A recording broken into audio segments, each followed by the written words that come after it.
الحمدللہ والصلاة والسلام علی رسول اللہ وعلی آلہ وصحبہ ومن والاه.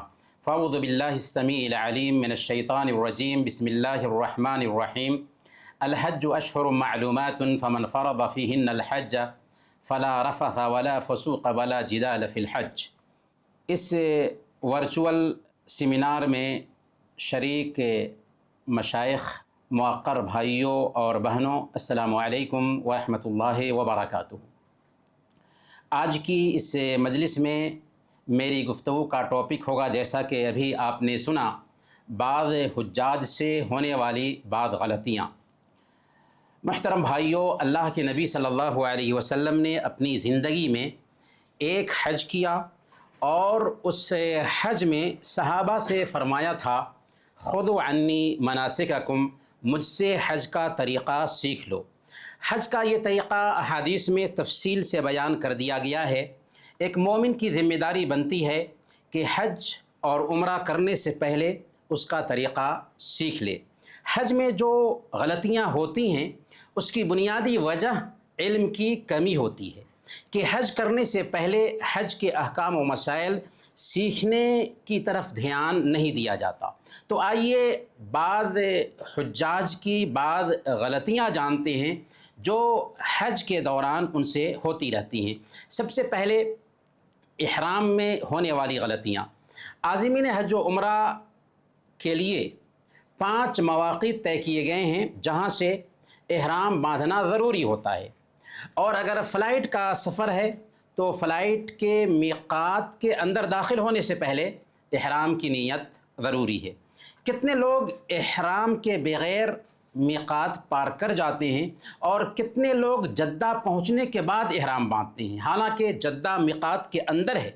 اگر کسی نے ایسا کیا تو اس کے لیے ضروری ہے کہ وہ میقات جا کر احرام باندھ کر کے آئے. اگر میقات کے اندر آنے کے بعد احرام باندھا ہے تو اس پر واجب ہوگا کہ فدیہ کے طور پر ایک جانور ذبح کرے اور اس کا گوشت حرم کے فقراء میں تقسیم کرے.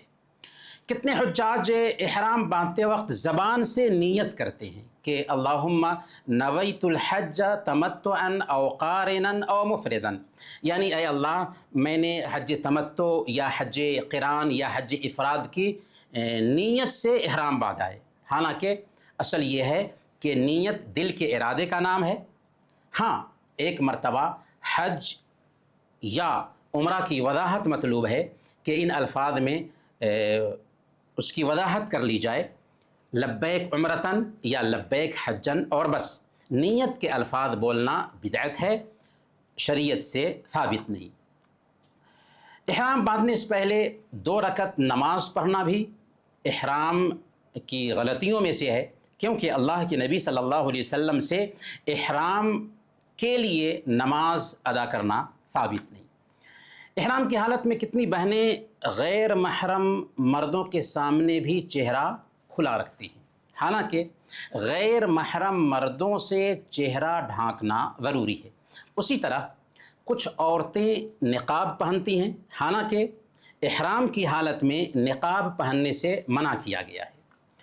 کچھ بہنیں حیض کے دنوں میں ہوتی ہیں تو احرام باندھے بغیر مکہ میں داخل ہو جاتی ہیں، جبکہ درست بات یہ ہے کہ وہ احرام باندھ کر مکہ میں داخل ہوں اور پاکی کا انتظار کریں. اگر پاکی سے پہلے حج کے ایام شروع ہو جاتے ہیں تو عمرہ کی نیت حج میں بدل لیں گی اور حج کا سارا کام کریں گی سوائے طواف کعبہ کے. جب پاک ہو جائیں گی تو طواف افاضہ کر لیں گی. بعض حاجیوں کا یہ سوچنا کہ احرام کی حالت میں غسل نہیں کر سکتے ہیں، احرام کا لباس نہیں بدل سکتے ہیں، سر پر چھتری کا سایہ نہیں کر سکتے ہیں، یہ ساری غلطیاں ہیں جو احرام سے تعلق رکھتی ہیں. طواف اور سعی میں جو ہونے والی غلطیاں ہیں ان کو ہم جانتے ہیں. بعض حجاج کرام جب تک احرام میں ہوتے ہیں تب تک ارتباء میں ہوتے ہیں، یعنی دائیں کندھے کو کھلا رکھتے ہیں. یہ غلطی ہے، حالانکہ ارتباء جو ہے صرف طواف قدوم کے وقت ہوتا ہے. یہاں تک کہ طواف کے بعد کی جو 2 رکعت ہے وہ 2 رکعت ادا کرتے وقت بھی کندھا کھلا نہیں رہنا چاہیے.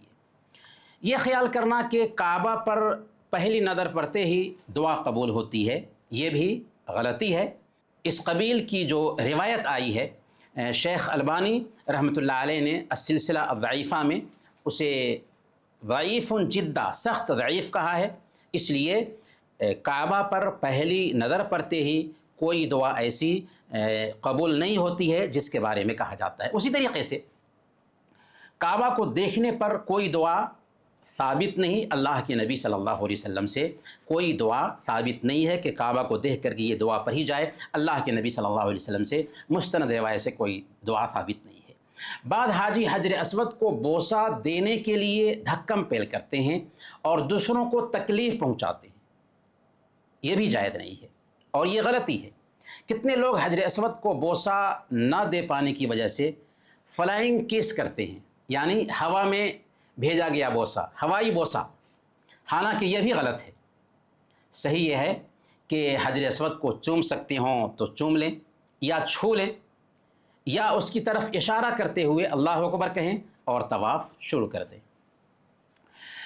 بعض لوگ کعبہ کی دیواروں کو چھوتے ہیں، چومتے ہیں، قبر نبوی کی جالیوں کو چومتے ہیں، حالانکہ صرف حجر اسود کو چومنا یا چھونا یا اس کی طرف اشارہ کرنا ثابت ہے۔ رکن یمانی کو چھونا بھی ثابت ہے لیکن چومنا ثابت نہیں، اور ملتزم سے چمٹنا ثابت ہے۔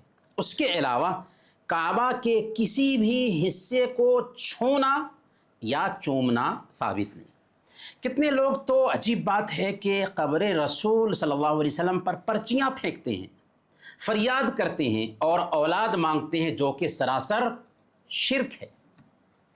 بعض لوگ جھنڈ بنا کر طواف کرنے آتے ہیں اور ان کا ایک لیڈر ہوتا ہے، رہبر ہوتا ہے جو دعا کرتا ہے اور سب لوگ زور زور سے آمین کہتے ہیں، جس سے دوسرے عمرہ کرنے والوں کو تکلیف ہوتی ہے۔ اور اللہ کے نبی صلی اللہ علیہ وسلم نے ایک دن فرمایا تھا، الا ان کلکم مناج ربہ فلا یؤذین بعضکم بعضا، کہ اے لوگوں سن لو کہ تم میں سے ہر آدمی نماز میں اپنے رب سے سرگوشی کر رہا ہوتا ہے، لہذا کوئی بھی کسی دوسرے کو تکلیف نہ پہنچائے۔ تو یہ بھی ایک طرح کی غلطی ہے حاجیوں کی۔ بعض حجاج کرام طواف اور سعی کے ہر راؤنڈ کے لیے خاص دعائیں کرتے ہیں، حالانکہ اللہ کے نبی صلی اللہ علیہ وسلم سے طواف اور سعی کے ہر چکر کے لیے الگ الگ دعائیں ثابت نہیں ہیں۔ ہاں، طواف کرتے وقت حجر اسود اور رکن یمانی کے بیچ صرف یہ دعا پڑھنی چاہیے، ربنا آتنا فی الدنیا حسنہ وفی الآخرۃ حسنہ وقنا عذاب النار۔ باقی حالات میں اختیار ہے، دعا کریں، ذکر کریں یا قرآن کی تلاوت کریں۔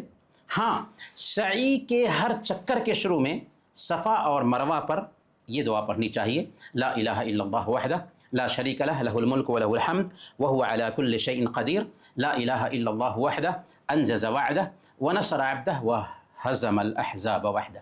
البتہ ہر راؤنڈ میں یہ آیت پڑھنا ان الصفا والمروۃ من شعائر اللہ ثابت نہیں ہے، صرف پہلے چکر میں، اور وہ بھی صفا پر پڑھنا ثابت ہے، مروہ پر بھی ان الصفا والمروۃ پڑھنا ثابت نہیں ہے۔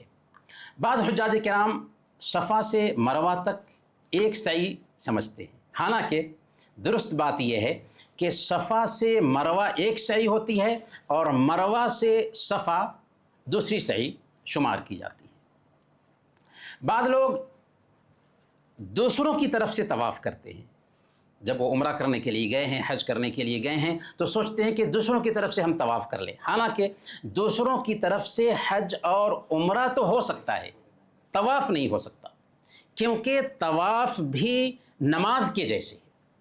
شیخ ابن باز رحمۃ اللہ علیہ سے یہ مسئلہ پوچھا گیا کہ کیا کسی دوسرے کی طرف سے طواف ہو سکتا ہے، تو شیخ نے فرمایا ما لہ اصل، اس کی کوئی اصلیت نہیں، اس کی کوئی بنیاد نہیں۔ کتنے لوگ مسجد حرام سے نکلتے وقت کعبہ کی طرف پیٹھ نہیں کرتے، الٹے پاؤں نکلتے ہیں، حالانکہ ہماری شریعت میں اس کے لیے بھی کوئی گنجائش نہیں ہے۔ ہماری شریعت تکلف سے پاک شریعت ہے۔ بال کٹواتے وقت ہونے والی ایک بنیادی غلطی یہ ہے کہ بعض حاجی عمرہ یا حج میں بال کٹواتے وقت سر کے کچھ حصوں کے بال کینچی وغیرہ سے ادھر ادھر سے کٹوا لیتے ہیں. یہ بھی ایک غلطی ہے اور صحیح نہیں ہے. ہونا کیا چاہیے؟ ہونا یہ چاہیے کہ پورے بال کٹانا ہے یا مڑوانا ہے. البتہ مڑانا افضل اور بہتر ہے. عرفہ کے دن ہونے والی کیا کیا غلطیاں ہو سکتی ہیں، تو ان میں سے بعض کو ہم جانتے ہیں. بعض حجاج کرام جہالت کی وجہ سے عرفہ پہنچنے کی بجائے وادی عرانہ میں ٹھہر جاتے ہیں اور وہیں سے مزدلفہ کے لیے روانہ ہو جاتے ہیں. حالانکہ وقوف عرفہ حج کا رکن اعظم ہے. جو آدمی عرفہ میں نہیں پہنچتا اس کا حج ہی نہیں ہوتا ہے. کتنے حاجی جبل رحمت پر چڑھنے میں اپنا اچھا خاصا وقت گنوا بیٹھتے ہیں، حالانکہ یہ وقت بہت قیمتی ہوتا ہے، دعائیں کرنے کا وقت ہوتا ہے. اور جبل رحمت کی کوئی فضیلت بھی حدیث سے ثابت نہیں ہے. بعض حجاج کرام میدان عرفات سے سورج ڈوبنے سے پہلے ہی نکل جاتے ہیں. شیخ ابن باز رحمۃ اللہ علیہ سے جب مسئلہ پوچھا گیا اس حوالے سے، تو شیخ نے کہا کہ اگر کوئی آدمی عرفہ کے حدود سے سورج ڈوبنے سے پہلے نکل جاتا ہے اور پھر واپس نہیں آتا ہے تو وہ واجبات حج میں سے ایک واجب کو ترک کر رہا ہے، اس سے ایک واجب چھوٹ رہا ہے، اور اس کے سبب اس پر دم دینا، فدیہ دینا واجب ہے. بعض حاجیوں کا مزدلفہ پہنچنے سے پہلے راستے میں ہی مغرب کی نماز ادا کر لینا، یہ بھی غلطی ہے اور بہت سارے حاجی ایسا کرتے ہیں. سنت کا طریقہ کیا ہے؟ سنت کا طریقہ یہ ہے کہ مزدلفہ پہنچنے کے بعد ایک اذان اور 2 اقامت سے پہلے مغرب کی نماز ادا کی جائے اور پھر عشاء کی نماز ادا کی جائے. پھر مزدلفہ میں رات بھی گزارنا ہے. رات گزارنا مزدلفہ میں واجب ہے، اور اس رات میں عبادت کرنا سنت نہیں ہے. یہ بات نوٹ کیجئے کہ اس رات میں یعنی مزدلفہ کی رات عبادت کرنا سنت نہیں ہے، بلکہ سونا ہی سنت ہے. رمی جمرات سے متعلق کیا کیا غلطیاں ہیں، ان میں سے بعض کو جانتے ہیں. بعض حجاج کرام جمرات کو شیطان سمجھ کر کے ان پر پتھر پھینکتے ہیں. بہت سارے لوگ تو جذباتی ہو جاتے ہیں، حالانکہ یہ جہالت ہے. جمرات کوئی شیطان نہیں ہے، کوئی ابلیس نہیں ہے. یہ بات نوٹ کیجئے کہ جمرات کو کنکریاں مارنا حدیث کے مطابق لِإِقَامَةِ ذکر اللہ، ذکر الہی کے لیے ہوتا ہے اور اللہ کے نبی صلی اللہ علیہ وسلم کی اطاعت میں ہوتا ہے. اس لیے جمرات کو کنکریاں مارنا چاہیے. اس پر جوتے پھینکنا اور یہ سمجھنا کہ یہ کوئی شیطان ہے، جہالت ہے. 11، 12 اور 13 ذی الحجہ کو سورج ڈھلنے سے پہلے کنکریاں مارنا یہ حاجیوں کی غلطی میں سے غلطی ہے، اور جس نے بھی ایسا کیا اسے دوبارہ کنکریاں مارنا ہوگا، کیونکہ وقت سے پہلے انہوں نے کنکریاں مار لی.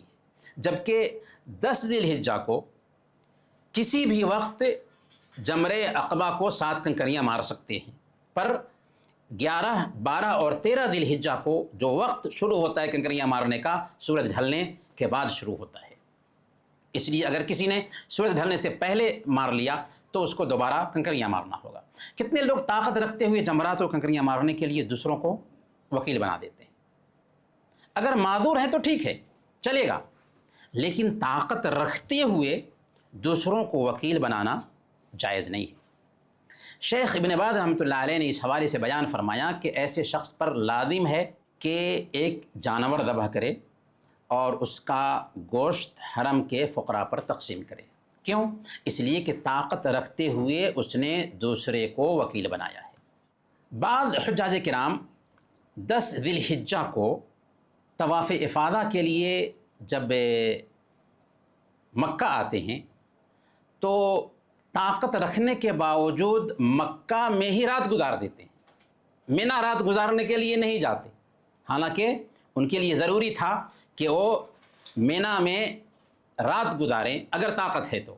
اسی لیے شیخ ابن باز رحمۃ اللہ علیہ سے اس حوالے سے پوچھا گیا کہ طاقت رکھنے کے باوجود کوئی ایک رات مینا میں نہیں گزارتا ہے تو اس کا کیا حکم ہے؟ تو شیخ نے کہا کہ اگر کوئی آدمی طاقت رکھتے ہوئے مینا میں ایک رات نہیں گزارتا ہے تو اس کو کسی مسکین کو کھانا کھلا دینا چاہیے یا کچھ درہم صدقہ کرنا چاہیے، اور اگر ساری راتیں نہیں گزار سکا ہے طاقت رکھنے کے باوجود تو اسے دم دینا ہوگا۔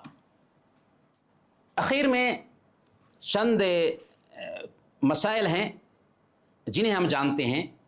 بعض لوگ مکہ میں قیام کے دنوں میں تنعیم جا کر ایک سے زیادہ عمرے کرتے ہیں، حالانکہ اللہ کے نبی صلی اللہ علیہ وسلم اور صحابہ کرام سے تنعیم جا کر کے عمرہ کرنا ثابت نہیں۔ اللہ کے نبی صلی اللہ علیہ وسلم فتح مکہ کے موقع سے مکہ میں 19 دن قیام کرتے ہیں، لیکن آپ عمرہ کرنے کے لیے مکہ سے باہر نہیں جاتے۔ صرف حضرت عائشہ صدیقہ رضی اللہ تعالی عنہا نے مقام تنعیم سے عمرہ کیا تھا، اور کیوں کیا تھا؟ کیونکہ وہ حائضہ ہو گئی تھیں، عمرہ نہیں کر سکی تھیں، اصرار کر رہی تھی اللہ کے نبی صلی اللہ علیہ وسلم سے، تو اللہ کے نبی صلی اللہ علیہ وسلم نے انہیں اجازت دے دی تھی۔ ان کے علاوہ کسی بھی صحابی نے مکہ میں قیام کے دنوں میں دوبارہ عمرہ نہیں کیا، اس لیے ایک عمرہ پر ہی اکتفا کرنا چاہیے، اور سب سے بہتر طریقہ وہ ہے جو اللہ کے نبی صلی اللہ علیہ وسلم کا طریقہ۔ کتنے مکہ میں رہنے والے جو لوگ ہوتے ہیں وہ اپنے رشتہ داروں کی طرف سے حج اور عمرہ کرتے رہتے ہیں۔ ایسے رشتہ دار جو جسمانی طاقت بھی رکھتے ہیں، تو اگر کوئی آدمی جسمانی طاقت رکھتا ہے تو اس کی طرف سے عمرہ کیا جائے، عمرہ نہیں ہوگا۔ ہاں، مردوں کی طرف سے اگر حج اور عمرہ کیا جاتا ہے تو عمرہ ہو جائے گا، اسی طرح سے معذور لوگوں کی طرف سے حج اور عمرہ کیا جاتا ہے تو عمرہ ہو جائے گا، لیکن جو آدمی جسمانی طاقت رکھتا ہے اس کی طرف سے حج اور عمرہ نہیں ہو سکتا ہے۔ یہ بات نوٹ کرنے کی ہے۔ کتنے حاجی مسجد نبوی میں 40 نمازیں ادا کرنا اپنے لیے نجات کا باعث اور نجات کا سبب سمجھتے ہیں، حالانکہ اس تعلق سے جو روایت آئی ہے یہ روایت بھی ضعیف ہے، کمزور ہے، اور ایسی کوئی بھی صحیح روایت نہیں ہے جس سے یہ ثابت ہو سکے کہ مسجد نبوی میں 40 نمازیں ادا کرتے ہیں تو اس سے ہمیں جہنم سے برات حاصل ہوتی ہے یا نفاق سے برات حاصل ہوتی ہے۔ علامہ البانی رحمۃ اللہ علیہ نے اس روایت کو سلسلہ الضعیفہ میں ضعیف قرار دیا ہے۔ محترم دوستو، یہ بعض حجاج کرام کی غلطیاں تھیں جن کا ارتکاب شریعت کا علم نہ رکھنے کی وجہ سے بعض حجاج کرام کرتے ہیں۔ علاج کیا ہے؟ علاج یہ ہے کہ حج سے پہلے حج کے احکام اور مسائل سیکھ لیے جائیں۔ اللہ کے نبی صلی اللہ علیہ وسلم بیان فرماتے ہیں، من یرد اللہ بہ خیرا یفقہہ فی الدین، اللہ تعالیٰ جس کے لیے خیر کا معاملہ کرنا چاہتا ہے اسے دین کی سمجھ عطا فرما دیتا ہے، اور جہاں مسئلہ سمجھ میں نہ آئے وہاں مستند علماء سے اس تعلق سے رہنمائی حاصل کر لینی چاہیے۔ تو انہی کلمات کے ساتھ میں اپنی بات ختم کرتا ہوں۔ معزز مشائخ کا میں شکریہ ادا کرتا ہوں کہ انہوں نے ہمیں یہ موقع عنایت فرمایا۔ وجزاکم اللہ خیراً، وصلی اللہ علی نبینا محمد وعلی آلہ وصحبہ اجمعین۔